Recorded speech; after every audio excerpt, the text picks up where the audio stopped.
श्री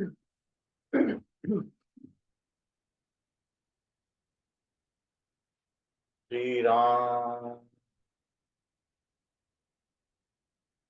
गुरुर्ब्रह्मा गुरुर्विष्णु गुरुर्देवो महेश्वर, गुरु साक्षात् परब्रह्म तस्मै श्री गुरुवे नमः।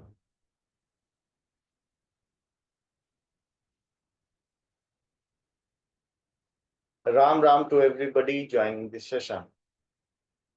We are at chapter number 7, Gyan Vigyan Yoga, verse number 27. Lord Krishna says,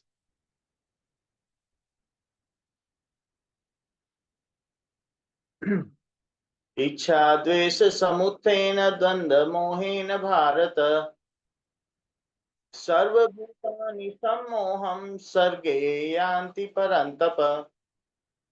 Lord Krishna says that at the time of birth, sarge yanti, sarge that means birth, yanti, when anybody enters, yanti means into birth. So sarge yanti, at the time of birth, sarva bhutani, the persons who are taking birth, sarva bhutani, all living beings at the time of birth. So all living beings at the time of birth, ichha dvesha samuthen, that is, they are deviated from the reality due to desire and aversion. Iksha dvesha samuthen, that arising from desire and aversion, dvandva mohin, and also due to the illusion of duality. These are getting averted from reality. And Arjun is addressed here as a Parantap, that is Paramtap, scorcher of enemy by heat. And the next one, Arjun is also here addressed as Bharat, that means the Bharat dynasty scion. So let us see the literal meaning of this.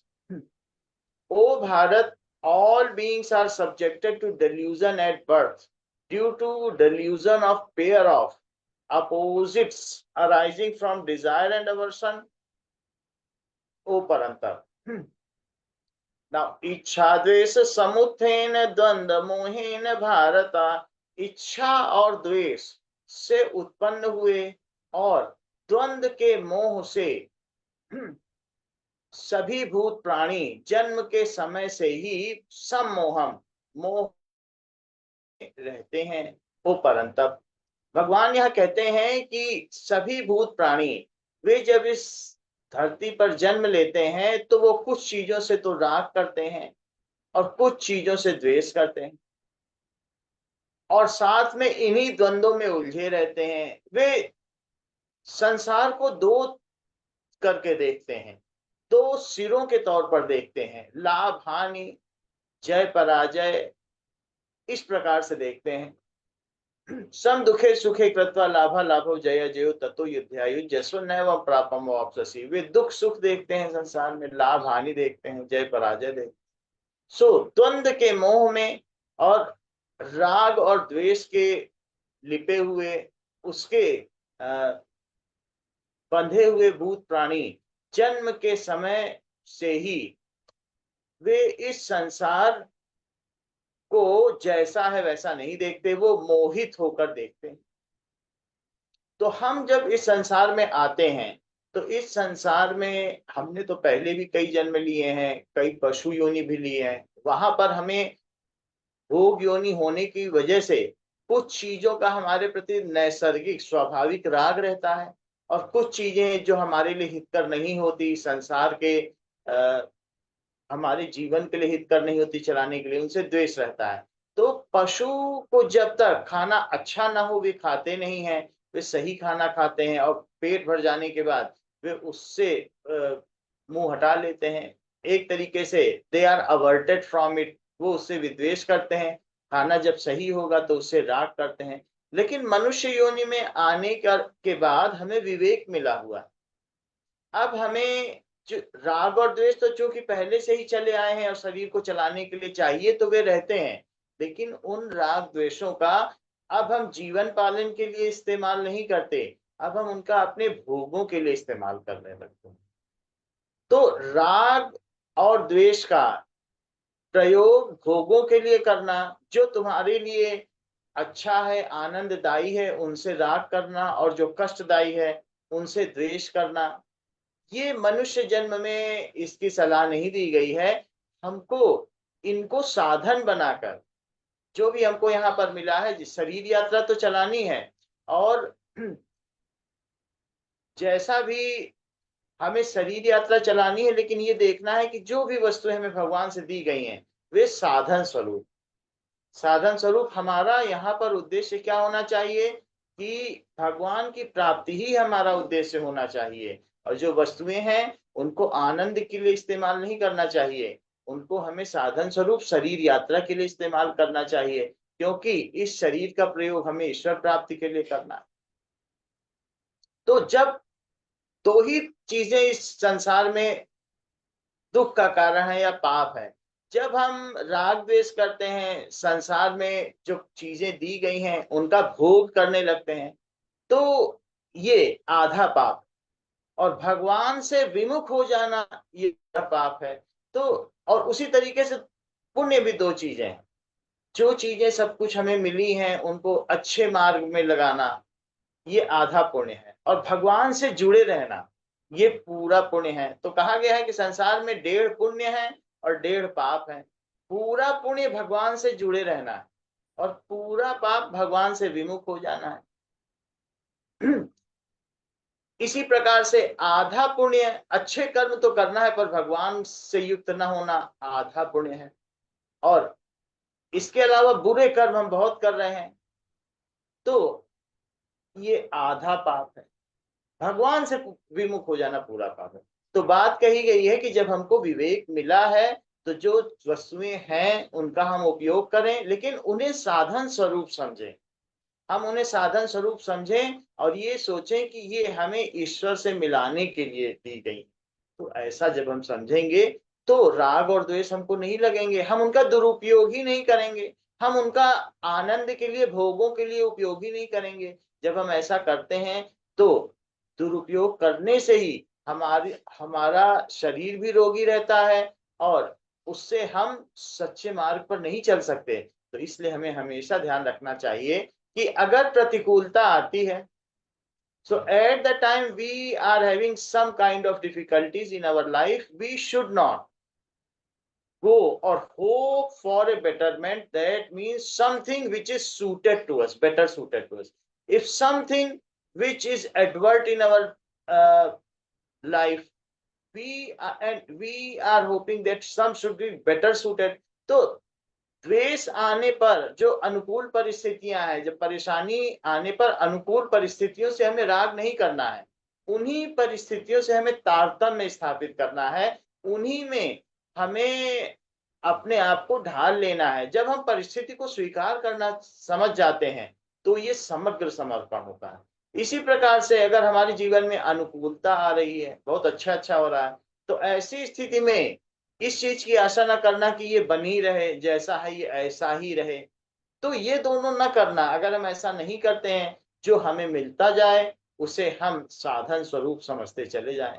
अगर हमको अनुकूल परिस्थिति मिलती है, प्रतिकूल परिस्थिति मिलती है, कठिन प्रश्न मिलते हैं, सरल प्रश्न मिलते हैं, जैसा जो मिलता चला जाए उसको हम साधन स्वरूप समझें। और अपने जैसे विद्यार्थी ये नहीं कहता कि ये 2 सरल दे दिए, 4 कठिन दे दिए, क्योंकि हर चैप्टर में शुरू शुरू में सरल प्रश्न भी कराए जाते हैं और फिर कठिन प्रश्न भी कराए जाते हैं, और उत्तरोत्तर विद्यार्थी एक एक नए नए अध्याय सीखता जाता है।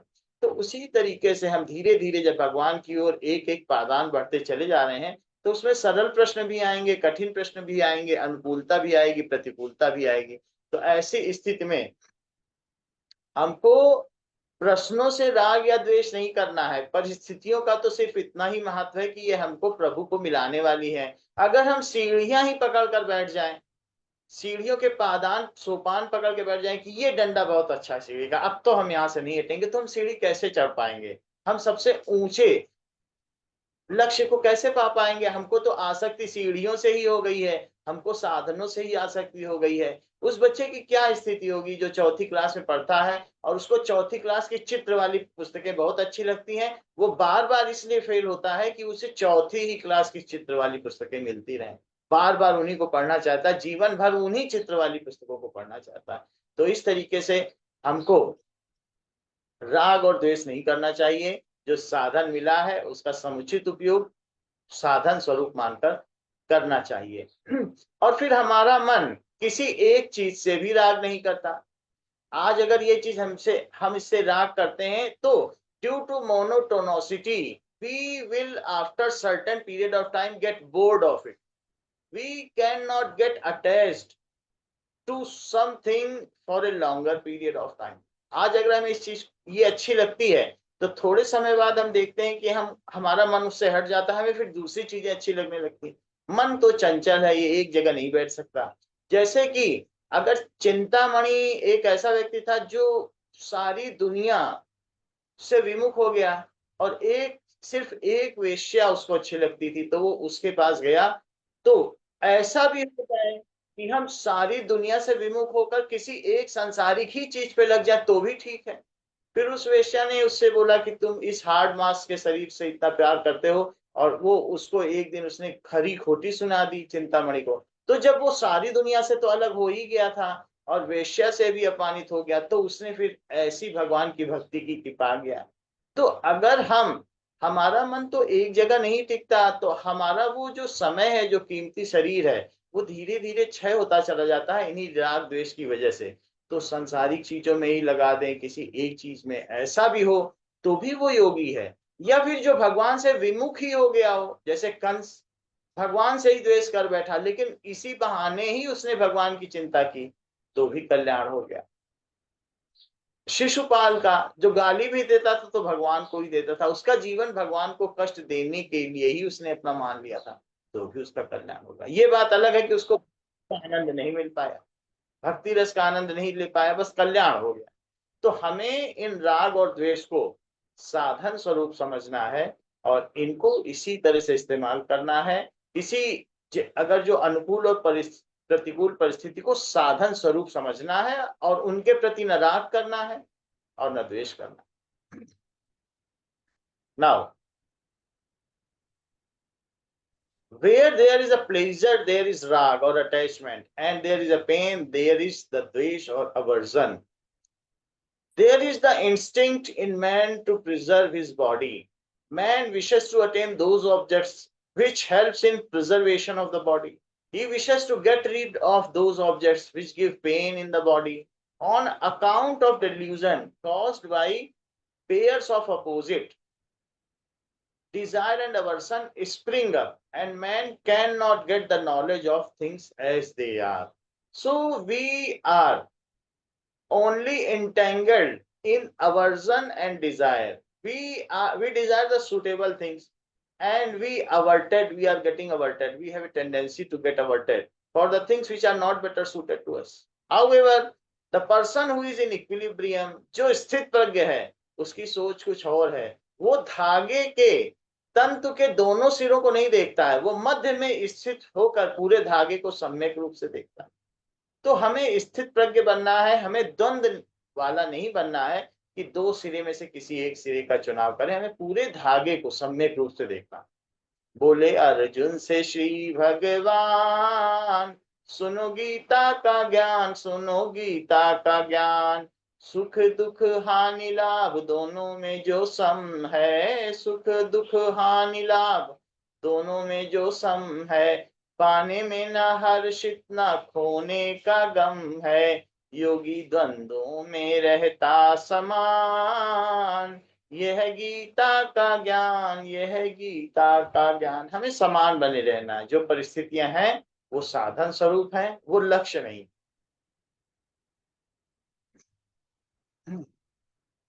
Now whose intellect is overwhelmed by desire and aversion, aversion, there cannot arise a transcendental knowledge of innermost self. So we cannot get the knowledge of innermost if we are deluded by these things. Otherwise, we are the part or spark of that परमात्मा तत्व. हम उसी परमात्मा के ही अंश हैं और वो लहर बदनसीब है जो खुद को सागर से जुदा मान बैठी है. हमारे सोचने पर भी हम सागर से जुदा नहीं हो सकते. सागर का ही अंश लहर होती है. वैसे ही जो आत्म तत्व है वो परमात्मा का अंश ही है. परमात्मा का ही सारा पसारा है दुनिया में. तो हमारे मानने या ना मानने से बहुत फर्क नहीं पड़ता, लेकिन फिर भी हम उसी परमात्मा अंश हैं. तो हमें इस चीज को समझना चाहिए और जितना हम स्वीकार करते चले जाएंगे सत्य उजागर होता चला जाएगा. नाउ नेक्स्ट वर्सेस, येषां त्वन्तगतं पापं जनानां पुण्यकर्मणां ते द्वंद्व मोह निर्मुक्ता भजन्ते मां दृढव्रता.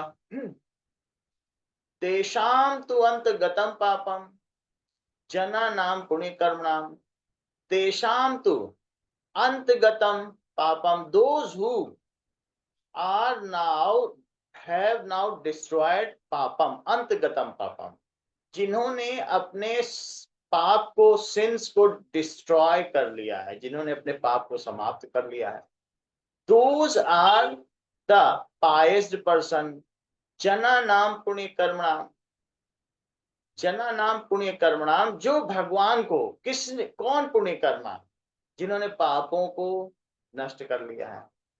तो पापों को कैसे नष्ट कर लिया है? क्योंकि वे ही भगवान को अधिआत्म देखते हैं. आत्मा में, अधि मीन्स में सप्तमी विभक्ति, अधिआत्म.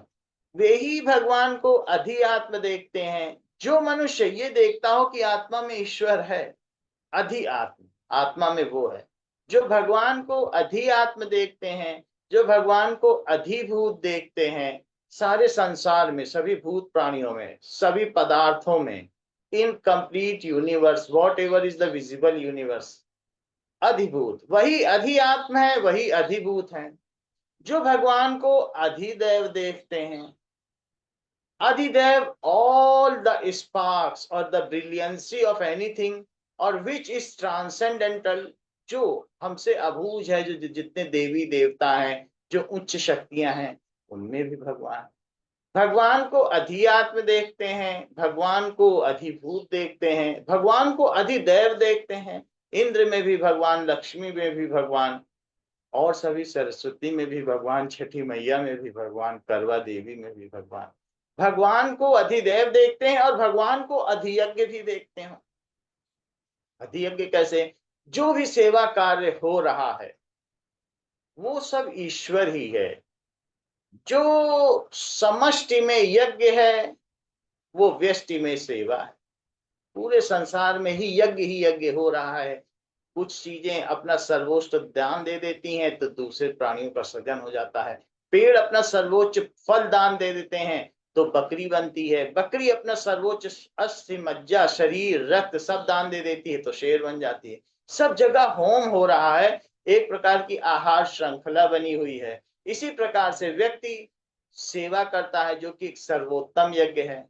तो भगवान को जिसने इस प्रकार से देख लिया है तो वो विपर्य दोष से मुक्त हो जाता है. विपर्य दोष का मतलब है कि जो है वो भासता नहीं, जो नहीं है वो भासता है, वो दिखाई देता है, ये विपर्य दोष है. लेकिन वे पुण्य कर्मा जो भगवान को सम्यक रूप से देख लेते हैं, ये शाम तो अंत गतम पापम जना नाम पुण्य कर्मणाम, वे पाप से दूर हो जाते हैं, उनके पापों का अंत हो जाता है. ते द्वंद्व मोह निर्मुक्ता भजन्ते माम दृढ़ व्रता, वो द्वंद्व के मोह से भी मुक्त हो जाते हैं. अगर द्वंद्व का मतलब है कि दो देखना, तो वो दो नहीं देखते, एक देखते हैं. तो कैसे एक देखते हैं? वो आत्मा और परमात्मा को एक देखते हैं, दो नहीं देखते. भक्त और भगवान को एक देखते हैं. वैसे तो भक्त अपने प्रेम की लालच में भगवान से भक्ति करता है, फिर बाद में एक ही हो जाता है, जैसे मीरा और कृष्ण एक हो जाते हैं.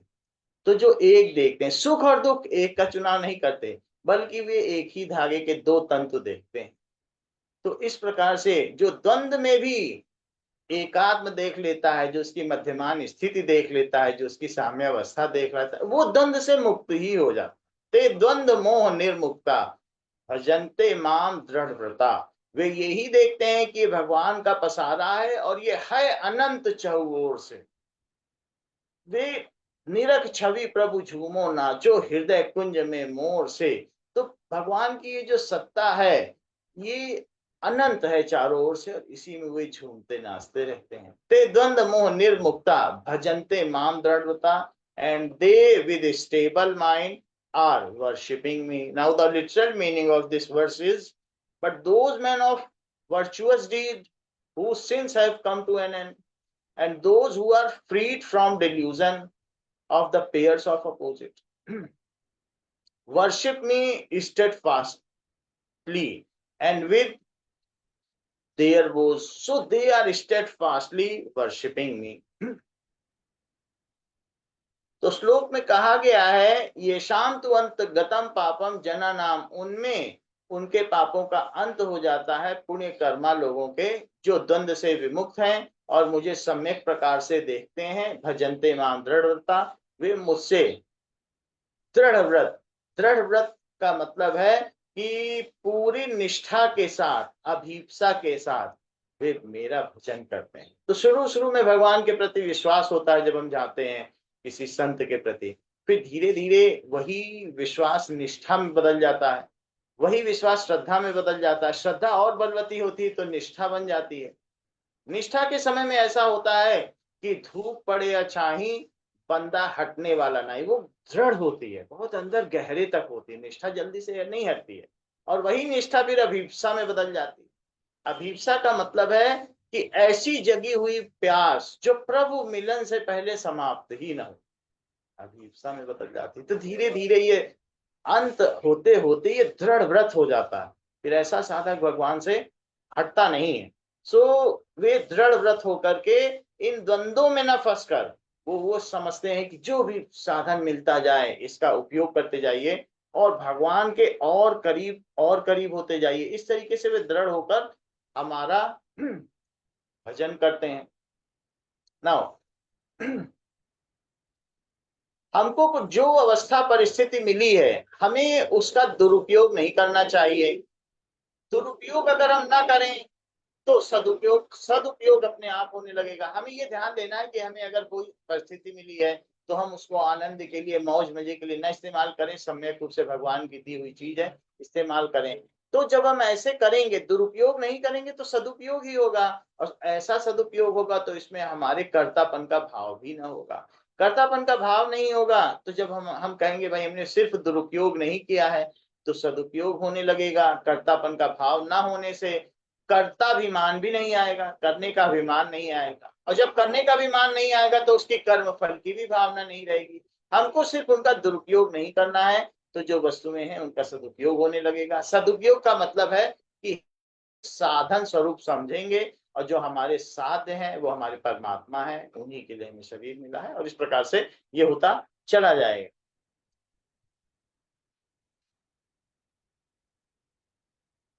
नाउ कहने का अर्थ है कि हमारे में कर्म भेद तो रहे, हम कर्म करेंगे, अलग अलग कर्म करेंगे, अलग अलग तरीके से होंगे, लेकिन हमारे अंदर भाव भेद नहीं होना चाहिए। भाव हमें ऐसा समझना चाहिए कि सब कुछ सारा पसारा परमात्मा का ही है, और परमात्मा हर तरफ व्याप्त है। इस प्रकार से हम करेंगे तो ऊपर ऊपर तो रहेगा। नहीं तो कुछ लोग सोचते हैं कि ठीक है भगवान का भजन तो हो जाएगा और पहले सांसारिक काम निपटा लें, तो कुछ लोगों की जो दृढ़ प्रवृत्ति होती है वो संसार में होती है। भगवान का भजन तो एक पार्ट टाइम जॉब की तरह करते हैं, लेकिन जो दृढ़ प्रतिज्ञ, वे सोचते हैं कि ये संसार, इसको तो जगन लोगों मिथ्या। ने इतनी पकड़ ली है, वो तो बेचारा बंदा मारा गया, वो तो मारा गया, वो तो अपना पर्पस पूरा कर लिया। हाँ, नाउ अगर हम ये सोचते हैं कि चलो भगवान का भजन तो हो जाएगा, पहले संसारी काम करो, उनसे भी निभाना है उनसे। तो दो तरीके के लोग हैं, कहते हैं भगवान का भजन चलो छूट भी जाए तो भी ये काम तो जरूरी है। लेकिन दूसरे लोग वो होते हैं कि जब संसार मिथ्या है तो यहाँ बिगाड़ा हो भी तो हो, लेकिन वे इतना कूटस्थ होते हैं कि भगवान का भजन नहीं छूटना चाहिए, यहाँ कुछ छूटे तो छूटे, संबंधी छूटे तो छूटे।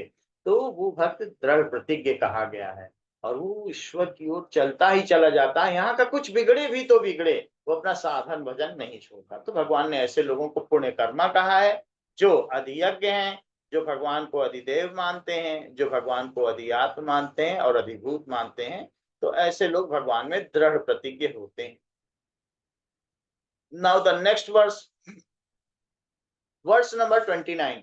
जरा मरण मोक्षाय मामाश्रित्य यतन्ति ये, ते ब्रह्म तद्विदु कृत्स्नम् अध्यात्मं कर्म चाखिलम्। जरा मरण मोक्षाय, those who are for the liberation of Jara, old age and death, who are striving for old age and death. Persons, they are trying to get liberated from old age and death. Mam ashritya, those who shelter me, take shelter of me. Yatantiye, that they are trying for it. Te Brahma, tat vidu कृत्स्नम, ते जो मेरी शरण आते हैं, जरा और मरण से मोक्ष के लिए, मुक्ति के लिए जो मेरी शरण आते हैं। एक है कि इधर उधर भागते रहते हैं या असहाय फिरते हैं, दूसरे मेरी शरण आते हैं। ते ब्रह्म तत्व विदु कृष्णम, दे solely know about the ब्रह्म, ते ब्रह्म तत्व विदु कृष्णम अध्यात्मम कर्म चाखिलम, and they also know the karmic actions entirely. So the literal meaning of this verse is those who strive for liberation from old age and death, taking refuge in me, realize in full that Brahman, the whole knowledge of self and the action.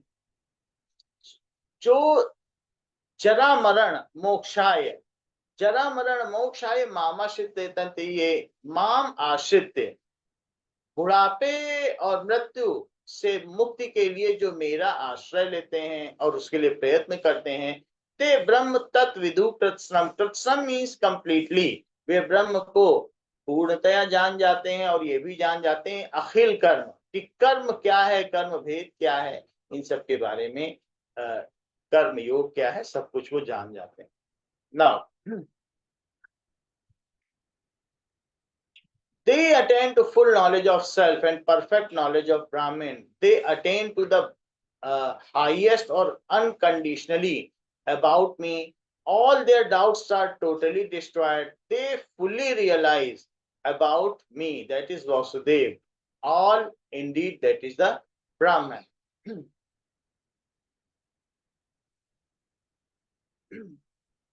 Verse number 30. साधिभूतादिदेवं मां साधियज्ञं च ये विदु, प्रयाण काले च मां ते विदुर्युक्त चेतसा। Lord Krishna से साधिभूता भूत अधिदेवं च मां, स अधिभूत अधिदेवं च मां, I am only the adhibhut, governing principle of the field of matter. So adhibhut, what governing, adhi means governing, I am governing under my directions, under my energy. These all things which are visible world are governed.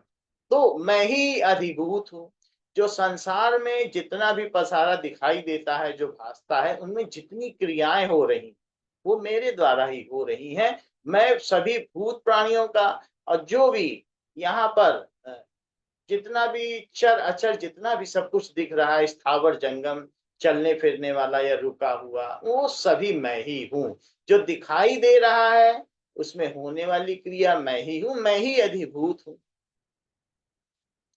अधिदैवम च माम, जो ऊंचे लोकों में उपस्थित स्थापित देवी देवता हैं, those the deities are also the celestial bodies or the Adidevam celestial gods. I am only the celestial gods. सभी देवी देवता का भी नियंता बनाने वाला मैं ही हूँ, उनको मैं ही स्थापित करता हूँ। साधिभूताधिदैवम च माम, मैं अधिभूत हूँ, स अधिभूत अधिदैवम च माम, स अधियज्ञम च ये विदु, and also those who know that I am only adhiyagya, I am only the samvidha which is put in sacrificial fire, मैं ही वो संविधा हूं, मैं हवि में डाली जाने वाली जो अग्नि है और उसमें जाने वाली जो सामग्री है वो मैं ही हूं। तो जो मुझे अधियज्ञ जानते हैं, जो मुझे अधिदेव जानते हैं, जो मुझे अधिभूत जानते हैं, और मैं ही आत्मा में उपस्थित हूं, अधिआत्म जानते हैं। प्रयाण काले च, प्रयाण काले पि च माम, at the time of leaving this world, that at the time of death, te vidur yukt chetsa, they know it with full consciousness, तो वे मृत्यु के समय भी अपनी पूरी चेतना में रहते हैं और वे निश्चेतता को प्राप्त नहीं करते। जो सम्यक रूप से हमें जानते हैं वो एक जन्म से दूसरे जन्म में जाने पर भी अपनी चेतना को नहीं छोड़ते, वैसे ही चेतना के साथ वे चले जाते हैं। तो अब यहाँ पर कई शब्द हैं जिनके बारे में भगवान ने बताया कि अधियज्ञ, अधिभूत, अधिदेव, ऐसा करके बताया। तो यहाँ पर इस चैप्टर का अंत होता है और भगवान से अर्जुन प्रश्न पूछता है कि ये अधिदेव क्या है, अधियज्ञ क्या है, अधिआत्म क्या है और अधिभूत क्या है। तो इसके लिए एक नया चैप्टर शुरू होता है। जब भी अर्जुन नया प्रश्न करता है तो नया योग शुरू हो जाता है। तो अगले अध्याय का नाम है अक्षर ब्रह्म योग। अक्षर ब्रह्म योग में अर्जुन प्रश्न करेगा और उन प्रश्नों का भगवान फिर उत्तर देंगे। इस तरह से 18 अध्याय चलते रहते हैं। सो द अक्षर ब्रह्म योग, that is that Brahma which is अक्षर, which is never ending, जो कभी क्षर नहीं होता, जिसका नाश नहीं होता, उस ब्रह्म के बारे में अब अर्जुन प्रश्न कर रहा है। इसलिए चैप्टर का नाम रखा गया अक्षर, जिसका क्षय ना हो, which is everlasting। और उसके लिए the first verse is Arjun watch किम तद ब्रह्म किम अध्यात्मम किम कर्म पुरुषोत्तम अधिभूता अधिभूतम च किम प्रोक्तम अधिदैवम किम उच्यते किम तत् ब्रह्म। देन व्हाट इज ब्रह्म? किम अध्यात्म, what is the spirituality? Now किम कर्म पुरुषोत्तम, ओ the supreme human being, what is the work?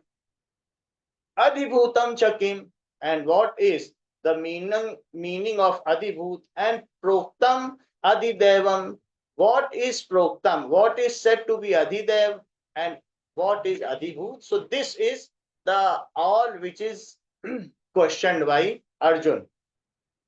Arjun said, what is Brahman, what is Adhyatma, what is action? O best among men, what is Adhibhut declared to be, and what is Adidev said to be? तो ये सभी प्रश्न अर्जुन पूछता है कि ब्रह्म क्या है, अध्यात्म क्या है, अधिभूत क्या है और अधिदेव क्या है। अधियज्ञम कथम कोत्र देहेस्मिन् मधुसूदन प्रयाण काले पिच कथम ज्ञेयोसि नियतात्मभि। अधियज्ञम कथम कोत्र, और अधियज्ञ क्या है, देहे अस्मिन मधुसूदना, ओ मधुसूदन, ओ द किलर ऑफ डेमन मधु, मधु को मारने वाले, मधु का सूदन करने वाले ओ कृष्ण, अधियज्ञ क्या है। प्रयाण काले पिच कथम, और यहाँ से मृत्यु के समय, कथम ज्ञेयोसि नियतात्म भी, कोई इन्हें कैसे जान सकता।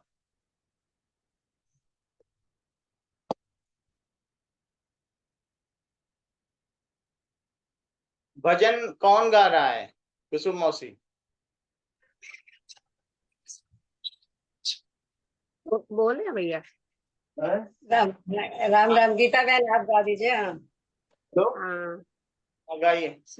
हाँ। यह घर है ऐसे कृपालु का, जहाँ शरण सभी को मिलती है। यह दर है ऐसे दाता का जहाँ भीख सभी को मिलती है।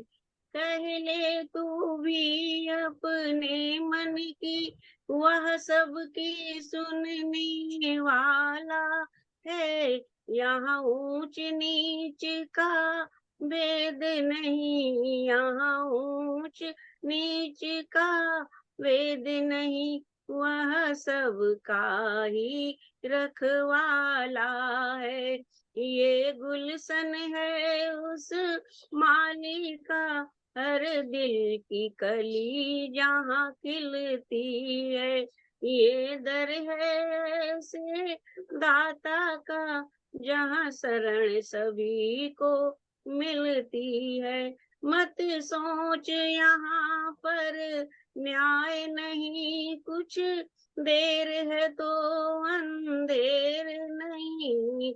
यह से जज की अदालत है, या ऐसे जज की अदालत है, जहाँ झूठी बात न चलती है। यह घर है ऐसे दाता का, जहाँ शरण सभी को मिलती है। यदि भव से पार उतरना है, तो सहारा दाता का ले लो। बस राम नाम पतवार बना, बस राम नाम पतवार बना। क्यों 84 के दुख झेले, वह ऐसा चतुर खवैया है, वह ऐसा चतुर खवैया है। नैया न किसी की अटकी है, यह दर है से दाता का, यहाँ शरण सभी को मिलती है। जब नैन तेरे चकोर बने, वह चंदा बन के चमकेगा। वह तू प्रेम के मोती बांट जरा, तू प्रेम के मोती बांट तो दे, वह ज्ञान से झोली भर देगा। जो बेल दुखों से सूखी है, जो बेल दुखों से सूखी है, वह उसकी कृपा से खिलती है। यह दर है ऐसे कृपालु का, जहाँ शरण सभी को मिलती है। यह दर, यह घर है ऐसे दाता का, जहाँ भी सभी को मिलती है। यह दर है ऐसे कृपालु। श्री राम।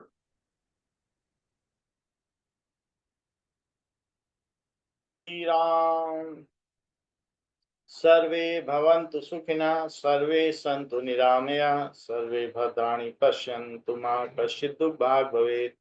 न तो हम कामये राज्यं न स्वर्गं न पुनर्भवं, कामये दुःखतप्तानां प्राणिनामार्तनाशनम्।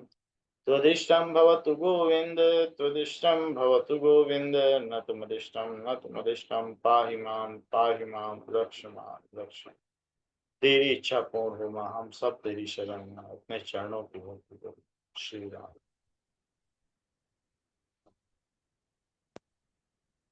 राम राम भैया जी। राम राम राम राम राम राम राम राम सभी। राम राम। राम राम विजय जी राम राम। राम राम राम राम